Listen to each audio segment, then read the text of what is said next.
जीवन ज्ञान, subscribe this channel and press the bell icon.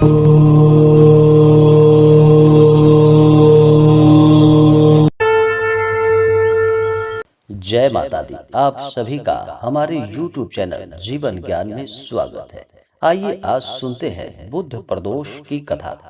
Buddha प्रदोष का व्रत जो भी भक्त सच्ची श्रद्धा के साथ, नियम और निष्ठा के साथ करते हैं, तो भगवान भोलेनाथ की कृपा से सभी दुख और दरिद्रों का अंत हो जाता है। भगवान भोलेनाथ सभी प्रकार के सुख और समृद्धि की प्राप्ति होती है। इस बार बुद्ध प्रदोष का व्रत 7 जुलाई 2021 दिन बुधवार को किया जा रहा है। प्रदोष का व्रत में प्रदोष काल के समय में यानी कि सूर्यास्त से 72 मिनट पहले और सूर्यास्त के 72 मिनट बाद का समय प्रदोष काल का समय होता है।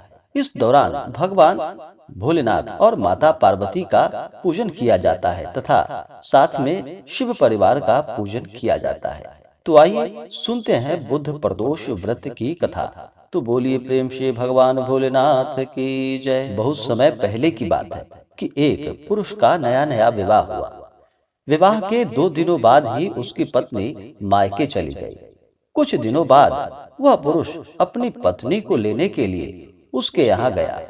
बुधवार को जब वह पत्नी के साथ लौटने लगा तो ससुराल पक्ष ने रोकने की उसे बड़ी प्रयास किए कि विदाई के लिए बुधवार का दिन शुभ नहीं होता, लेकिन वह नहीं माना और अपनी पत्नी के साथ चल पड़ा। नगर के बाहर पहुंचने पर पत्नी को अचानक जोरों की प्यास लगी। पुरुष लोटा लेकर पानी की तलाश में चल पड़ा। पत्नी एक पेड़ के नीचे बैठ गई। थोड़ी देर बाद पुरुष पानी लेकर जब वापस लौटा तो उसने देखा कि उसकी पत्नी किसी के साथ हंस हंस कर बातें कर रही थी और उसके लोटे से जल भी पी रही थी। उसको बहुत क्रोध आ गया और वह निकट पहुंचा तो उसके आश्चर्य का कोई ठिकाना न रहा। उस आदमी की सूरत बिल्कुल हूबहू उसकी ही जैसी लग रही थी। पत्नी भी आखिर सोच में पड़ गई। दोनों पुरुष एक दूसरे से झगड़ने लगे और वहां पर फिर भीड़ इकट्ठा हो गई। सिपाही आ गए। हम शक्ल आदमियों को देखकर सिपाही भी वहां के दंग रह गए और उन्होंने उस स्त्री से पूछा कि उसका पति कौन है। वह किम कर्तव्य विमूढ़ हो गई। तब वह पुरुष भगवान शंकर से प्रार्थना करने लगा कि हे भगवान, हमारी रक्षा करे। मुझसे बड़ी भूल हो गई कि मैंने सास व अपने ससुर की बात नहीं मानी और बुधवार को पत्नी को विदा कराकर लिए जा रहा था। हे भगवान भोलेनाथ, मैं अब भविष्य में ऐसा गलती कदापि नहीं करूंगा। हे भगवान भोलेनाथ, हे भगवान महादेव, हे भगवान नीलकंठ, आप कृपा करें, दया करें। फिर उसकी प्रार्थना को भगवान ने स्वीकार किया। जैसे ही उसकी प्रार्थना पूरी हुई, दूसरा पुरुष वहां से अंतर्ध्यान हो गया। फिर पति और पत्नी दोनों अपने घर सकुशल लौट गए। उस दिन के बाद से पति और पत्नी नियम पूर्वक त्रयोदशी के दिन प्रदोष का व्रत करने लगे। तो बोलिए प्रेम से भगवान भोलेनाथ की जय। प्रदोष का व्रत हर माह के कृष्ण पक्ष और शुक्ल पक्ष की त्रयोदशी तिथि के दिन प्रदोष का व्रत किया जाता है। प्रदोष का व्रत करने से मनुष्य को सभी प्रकार के सुख और समृद्धि की प्राप्ति होती है। जो भी सच्ची हृदय के साथ भगवान का पूजन करते हैं, व्रत करते हैं या कथा श्रवण करते हैं, भगवान मनोवांछित फल प्रदान करते हैं। भगवान भोलेनाथ मन के भी भोले हैं। अपने भक्तों की इच्छाओं को शीघ्र ही पूर्ण करते हैं। इसलिए किसी भी व्रत में सबसे पहले सच्ची श्रद्धा और निष्ठा की अति आवश्यकता है।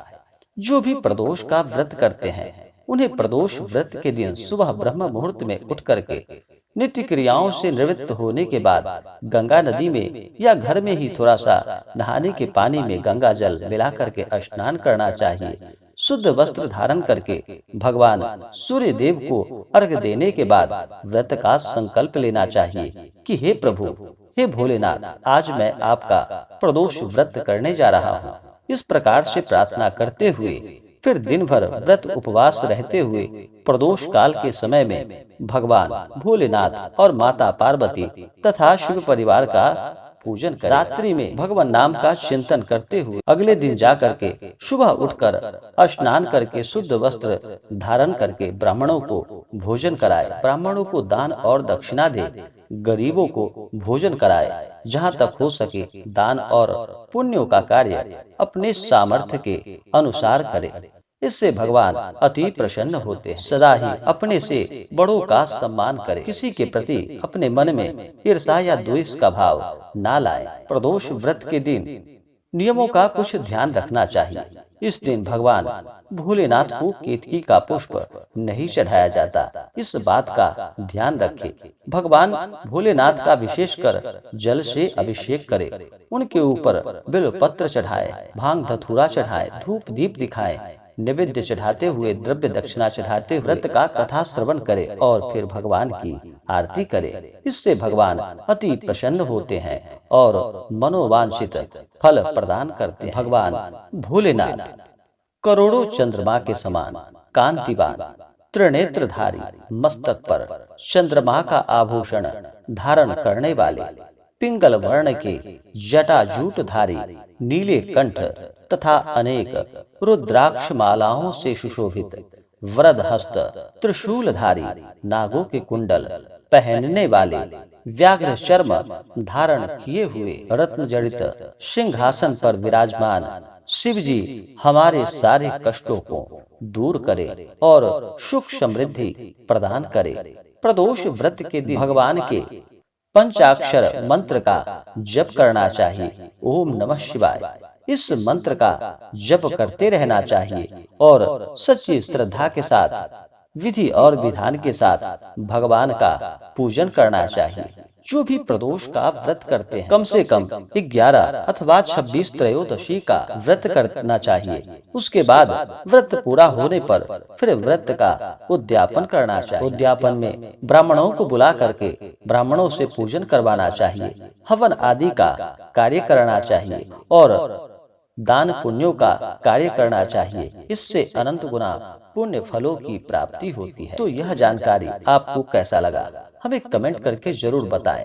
हमारे इस चैनल पे अगर आप नए हो तो हमारे इस चैनल जीवन ज्ञान को लाल बटन दबा करके सब्सक्राइब करें, साथ में बेल आइकन घंटी दबाएं। कमेंट में जय माता दी जरूर लिखें ताकि आपकी कुशलता का हमें पता चलता रहे। जय माता दी। धन्यवाद।